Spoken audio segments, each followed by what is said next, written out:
विश्वयुद्धको खतरा छ, तर विश्वयुद्धमा को जित्छ भन्ने ग्यारेन्टी नहुने भएको हुनाले र चाहिँ नि एटम बम युज गर्यो भने त रुस र चाइना पनि चुप नलाग्ने, अझ नर्थ कोरियाले त हामी इरानसँग छौँ, हामी सहयोग गर्न तत्पर छौँ भनिसकेका छ। यसैले अब इरान पनि एक्लो छैन भन्ने कुरा देखिया छ। इजरायल र इरानको बिचको द्वन्द्व दुईटा कारणले चर्क्या हो। एउटा कारण के हो भन्दाखेरि इजरायलले इरानसँग एटम बम बन्यो भने चाहिँ भोलि हामीलाई टार्गेट बनाउँछ। हामीले सबलाई तर्साएर बसेको इजरायलले अरू सानो सानो वरिपरि मुलुकलाई अब हामीलाई तर्साउने स्थिति आउँछ भनेर।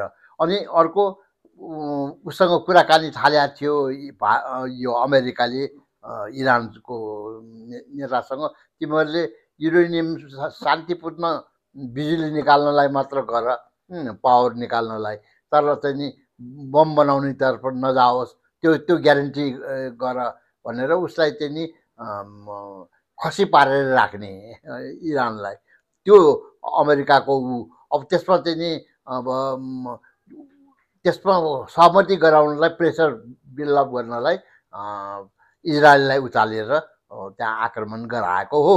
तर उनीहरूले सोचे भन्दा बढी बलियो रहेछ इरानको पनि। र अहिले इजरायल जेरुसलेम र चाहिँ हाइफाई बन्दरगाहमा सबै गरिरहेछ। मोसादको हेडक्वार्टर, डिफेन्स मिनिस्ट्रीको हेडक्वार्टरै ध्वस्त बनाइदिएको छ। र त्यसैले इरानलाई हेप्न नहुने हो। इरानलाई बस्या ठाउँ आएतला ठाउँ त हामी मार्छौँ भनेको छ, रिजिम चेन्ज गर भनेको छ अमेरिका र इजरायलले, तर चाहिँ नि उनीहरू मानिरहेको छैन। अहिले उनीहरू दृढतापूर्वक लडिरहेछ। यसैले यो एउटा स्वतन्त्र सार्वभौमिक देशले चाहिँ त्यो पनि इजरायलको खतरालाई काउन्टर ब्यालेन्स गर्नलाई यदि चाहिँ नि ऊ नबनाएको भए, आफ्नो रकेट हान्नेदेखि लिएर हतियार नबनाएको भए त इजरायलले कुन कुन बेला सखा पारिसक्थ्यो। यदि पाकिस्तानले एटम बम नबनाएको भए इन्डियाले कुन बेला खतम गरिसक्थ्यो पाकिस्तानलाई। काश्मीर इस्यु मिलेको छैन भने नर्थ कोरियाले एटम बम नबनाएको भए कुन बेला गएर हमला गरिसक्थ्यो उसलाई। यसरी सदाम हुसेनलाई सखाप पार्यो, कर्नेल कराफलाई गर्यो। उनीहरू कहाँ हतियार बनाउनु अगाडि स्ट्राइक गरे हो छ भन्ने हल्ला मचेर।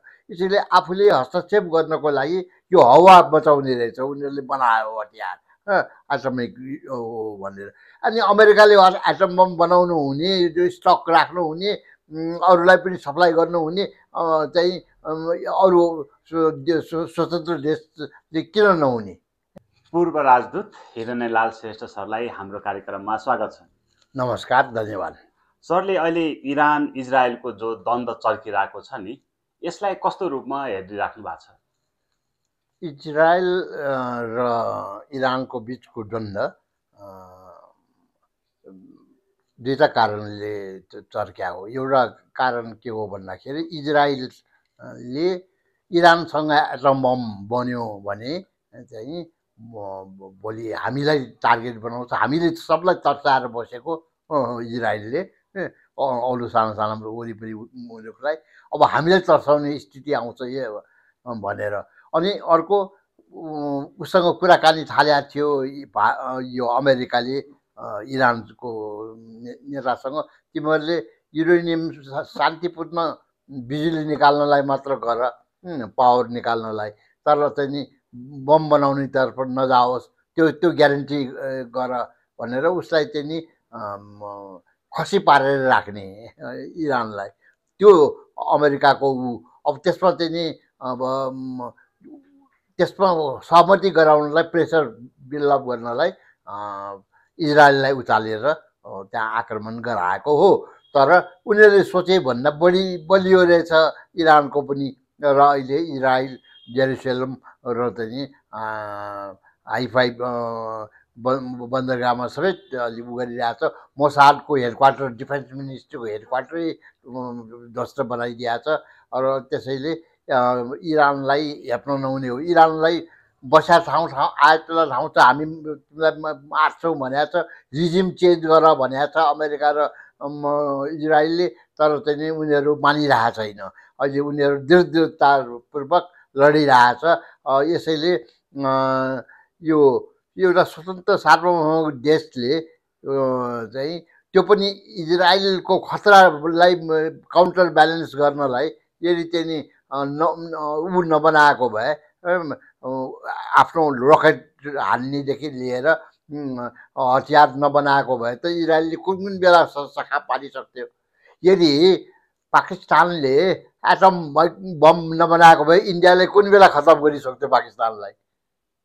काश्मीर इस्यु मिलेको छैन भने नर्थ कोरियाले एटम बम नबनाएको भए कुन बेला गएर हमला गरिसक्थ्यो उसलाई। यसरी सदाम हुसेनलाई सखाप पार्यो, कर्नेल कराफलाई गर्यो। उनीहरू कहाँ हतियार बनाउनु अगाडि स्ट्राइक गरे हो छ भन्ने हल्ला मचेर। यसैले आफूले हस्तक्षेप गर्नको लागि यो हावा बचाउने रहेछ, उनीहरूले बनायो हतियार एटमिक भनेर। अनि अमेरिकाले एटम बम बनाउनु हुने, स्टक राख्नु हुने, अरूलाई पनि सप्लाई गर्नु हुने चाहिँ अरू स्वतन्त्र देश चाहिँ किन नहुने। त्यसैले यो इजरायल र यो इरान बिचको द्वन्द्व यो इजरायलको हैकम, अमेरिकाको हैकमलाई स्वीकार गर्ने कि स्वतन्त्र रूपले बाँच्ने भन्ने युद्ध हो। जस्तो अमेरिकाले इरानका सर्वोच्च नेतालाई मारिदिने धम्की दिइरहेको छ होइन, यो युद्ध इजरायल इरानको हो कि अमेरिका र इरानको बिचको? अमेरिका, इजरायल र EU नेटो कन्ट्रिजहरू एकातिर छ, इरान अर्कोतिर छ। इरानलाई नैतिक समर्थन त चीन, रुस र कोरियाले गरेका छ। र यो इस्लाम खतरेमै भनेपछि सबै मुस्लिम देशले उसलाई समर्थन गर्ने त स्वाभाविक हो। यद्यपि केही डबल रोल खेल्ने मुस्लिम कन्ट्री पनि छ वरिपरि, त्यही पनि खुल्ला रूपले आउँदाखेरि उनीहरू सबले यो अन्याय नै गरे हो। इजरायलले इरानमाथिको हमला, अमेरिकाले गरेको हमला यो अन्यायपूर्ण छ नै भनेको छ। विश्व जनमत अधिकांश मुस्लिम कन्ट्रीको जनमत र चाहिँ नि बहुध्रुवीय विश्व चाहनेहरूले इरानको शक्तिशाली इरानको उपस्थिति, शक्तिशाली इजरायल र महाशक्तिशाली अमेरिकाको हैकमलाई रोक्नको लागि आवश्यक छ। इजरायल ले एकदम टार्गेटै बनाएर अब खोमानी राख्ने कि नराख्ने भन्ने कुरा त इरानी जनताले निर्णय गर्ने हो नि। राजीनामा गर, रिजिम चेन्ज गर भन्नु अन्यायपूर्ण कुरा हो। यो हस्तक्षेपकारी महाशक्ति र रिजनल शक्तिको हस्तक्षेपकारी अन्यायपूर्ण कार्यको विरुद्ध युद्ध चलिरहेछ। सातौं दिन भइसक्यो। जस्तो इरानका नेताले चाहिँ, सर्वोच्च नेताले चाहिँ कुनै पनि हालतमा इजरायलसँग हामी आत्मसमर्पण गर्दैनौँ भन्दै गर्दाखेरि अमेरिकालाई त्यो ब्याकअप शक्ति त पक्का छ। चीन र रसियाको समर्थन पूर्ण छ या फेरि कस्तो छ? नैतिक रूपले पूर्ण छ। सम्भवतः चाहिँ उनीहरूले टेक्नोलोजी पनि दिएको छ, हतियार पनि के दिइरहेछ। तर अमेरिकासँग मुठभेड गर्नु पर्ला भनेर उनीहरू इरानको पक्षमा खुलेर उत्रिया छैन। नैतिक रूपले इरानलाई समर्थन गरेको देखिन्छ। भनेपछि इरान अमेरिकासँग पनि झुक्दैन? अमेरिकासँग पनि झुक्दैन। उसले त भनिसक्यो यो इजरायल त केही होइन, निमित्त मात्र हो, सबै गर्ने गराउने अमेरिकै हो, त्यो हामीसँग प्रमाण छ। हामी यस्तो हस्तक्षेपकारी कामको समर्थन गर्न सक्दैन, डट्छौँ अन्तिम समयसम्म लड्छु भनेको छ र उनीहरूले त्यो पनि देखायो कि त्यहाँ चाहिँ नि कमान्डर इन चिफ मारियो हो, त्यहाँ साइन्टिस्टहरूलाई मार्यो तैपनि उनीहरूले युद्ध जारी गरेका छ र उनीहरूले त्यो बहादुरी देखाएको छ।